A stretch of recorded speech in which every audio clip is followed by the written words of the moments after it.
Well, for the first time in this past year, ABC Action News and the I-Team has reported on the way professional guardian Kathy Johnson has handled vulnerable adults under her care. She was removed from dozens of cases after audits revealed that she exploited people and mismanaged their assets.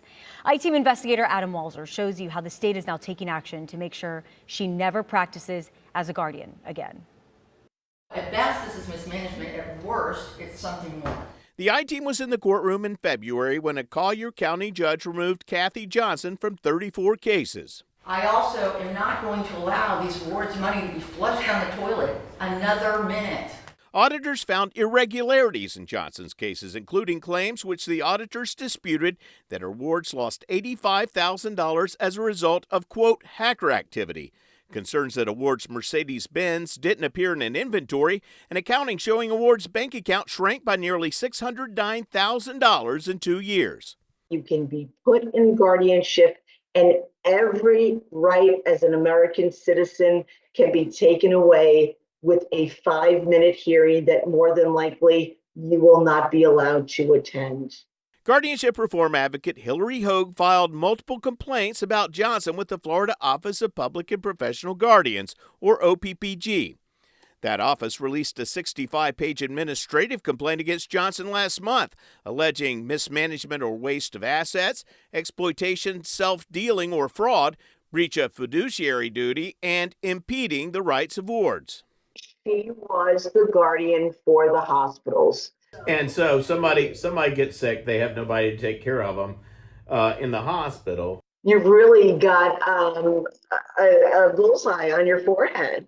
We introduced you to some of Johnson's former wards. 85-year-old Bridget Manning was visiting a friend in Florida when she fell, injured her leg, and wound up in a rehab center, where she was declared incapacitated.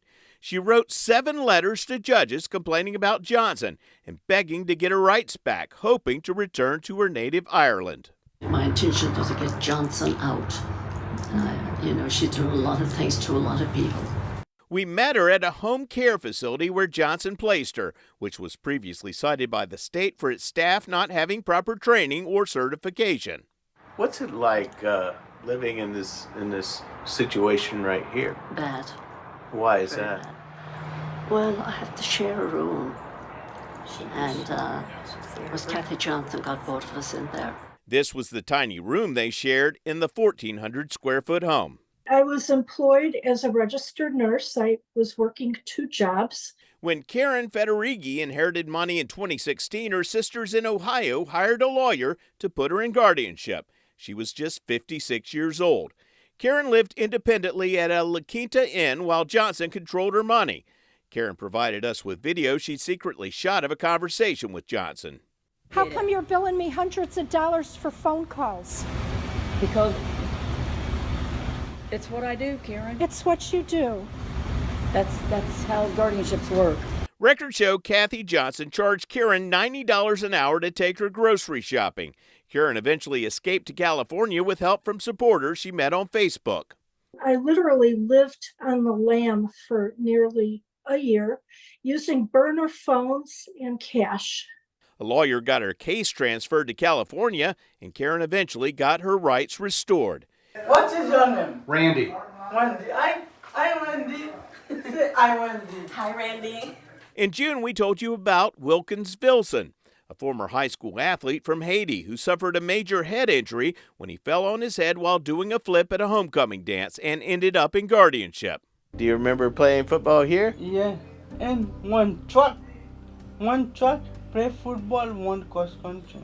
Wilkins now needs 24-hour-a-day care. Kathy Johnson was appointed as his guardian, overseeing his care and managing his money, including $614,000 from legal settlements related to the accident. Reports say Johnson failed to address his citizenship issues, preventing him from qualifying for federal benefits to pay for his care. So she told me his money runs out, that, if he has nowhere to go, he's just going to end up in the street. Johnson resigned when his money ran out, owing thousands of dollars to the facility that cared for Wilkins. The OPPG report said Johnson, quote, at best mismanaged the financial resources and health, safety, and welfare of the wards for which he was a guardian, and at worst committed some criminal activity. We tried to talk to Johnson in February. The judge had some real... Thank you, gentlemen. No comment. The judge had some real concerns about your Sir, I've behavior already as a told you no guardianship. comment. Last month, the state revoked Johnson's registration as a guardian. I called Johnson again, and she hung up on me. What happens to these elderly people that was their nest egg? That is their money, and a good few of them are still alive. Who is fighting to get their money back? As of now, the answers are unclear. I'm I-Team investigator Adam Walser with photojournalist Randy Wright taking action for you. Such incredible reporting there. Both Bridget and Wilkins now have new guardians and are reportedly doing well. You can learn more about Florida's broken guardianship system by heading to our website on abcactionnews.com. There you can find Adam's stories and our award-winning series, The Price of Protection.